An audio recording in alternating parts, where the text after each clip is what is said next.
মাঝে মধ্যে যদি পারেন একটু গভীর রাতে সূরার মতো তাহাজ্জুদ পড়তে, কেউ যেন না জানে, ফাঁসের জামাই যেন খবর না পায়, বউ যেন খবর না পায়, যাই নামাজটা বিছাইয়া সুফি সুফি পড়বে, সুফি সুফি। শুধু আপনি জানবেন, আপনার রব জানবেন। নামাজটা শেষ করে রবকে বলবেন, মওলা খুশি করার মতো তো কিছু আমার কাছে নাই, জান্নাত পাওয়ার মতো কোনো যোগ্যতা নাই, বাকিটা তোমার দয়ার উপর ছেড়ে দিছি, তুমি দয়া করে যদি মাফ করে দাও আর কি। মনে রাখবেন, রবে খুশি হয় তখন বান্দার কথা হয় যেমন, যে যত ভিক্ষুক হইয়া চাইতে পারে। মওলা মসজিদে যেতে হবে, রব বললে পারলে যা। মওলা এই টাইমে মসজিদে গেলে তো আমারে দৌড়ে ফিটাবে, বুঝেন না কেন? আমি যদি রাতে 3টা বাজে, 4টা বাজে, 2টা বাজে মসজিদে যাই, আমরা চোর বলে ফিটাবে। মসজিদে যাওয়াটা রিস্ক হবে। রব্বে করিম বলে মসজিদে না পারবি না, আল্লাহ পারবো না, তাহলে যা ঘরে যা, যাই নামাজ বিছা। বলে যে যাই নামাজ বিছালে তো বউ বুঝে ফেলবে আমি বাটপারি করছি। কথা বলেন না কেন?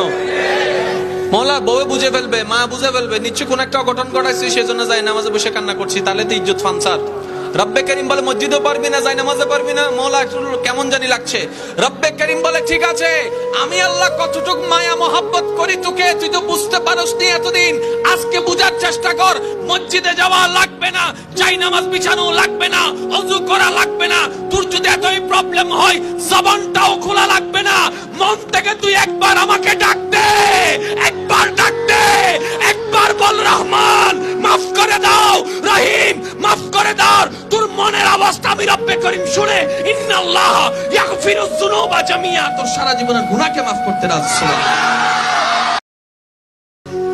একজন আল্লাহ ওয়ালা রাস্তা দিয়ে হেঁটে যাচ্ছেন, বৃষ্টির সময় ছিল, কাদাযুক্ত মাটি ছিল, রাস্তা ছিল কাদা। তো আল্লাহ ওয়ালা প্রেমিক, আল্লাহর প্রেমিক, আল্লাহর ধ্যানে মগ্ন, চলতেই আছে, জিকির করতেই আছে, সুবহানাল্লাহ। তো পথ চলতে চলতে ওপাশ থেকে আসা 2জন মানুষকে ওনার নজরে পড়ে নাই, ধাক্কা লেগেছে অসতর্কতা বশত। ওখানে একজন মাটিতে পড়ে গেছে। ওই আল্লাহ ওয়ালা, আল্লাহর প্রেমিক সাথে সাথে হাত জোড় করে ক্ষমা চাইলেন, বাবা আমি তো দেখি নাই, আমাকে মাফ করে দিও। আল্লাহর ওয়ালা যারা, আল্লাহর প্রেমিক যারা, তাদের চরিত্রটা এমনই হয়। এবার 2জন থেকে একজন চিৎকার করে উঠল, কারণ যার গায়ে আঘাত লেগেছে সেটা তার বন্ধু ছিল, তার প্রিয় মানুষ ছিল।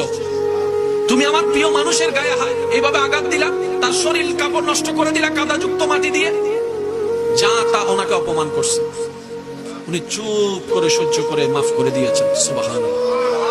এবার কিছু দূর পথ যেতে না যেতে আরেকজন আল্লাহর বান্দা ওনার এই অবস্থা দেখে বৃদ্ধ বয়সের প্রতি সম্মান করে ওনাকে মেহমানদারি করতে লাগলেন, দুধ খাওয়াতে লাগলেন, শরবত খাওয়াতে লাগলেন।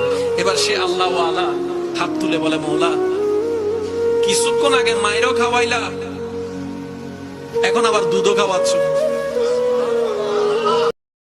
সূরা ফাতিহার প্রথম লাইনটা খেয়াল করেন, আলহামদুলিল্লাহি রাব্বিল, মাশাআল্লাহ, আরেকটু জোরে, আলহামদুলিল্লাহি রাব্বিল, একটা বাক্য। এরপরের বাক্যটা একটু খেয়াল করেন, আর রহমানির রহিম। আপনি কি কখনো ভেবেছেন এই কোরআনুল কারীমে সূরা ফাতিহার মধ্যে আল্লাহ স্টার্টিং এভাবে করলেন কেন? আর রহমান কার নাম? আর রহিম যুবক ভাইরা বলুন কার নাম? আল মালিক কার নাম? আল কাদের কার নাম? আল আজিজ কার নাম? আল রউফ কার নাম? এতগুলা নাম থাকতে আল্লাহ কাদের তো ব্যবহার করলেন না, মালিক তো ব্যবহার করলেন না, কুদ্দুস তো ব্যবহার করলেন না, রহমান এবং রহিম কেন ব্যবহার করলেন?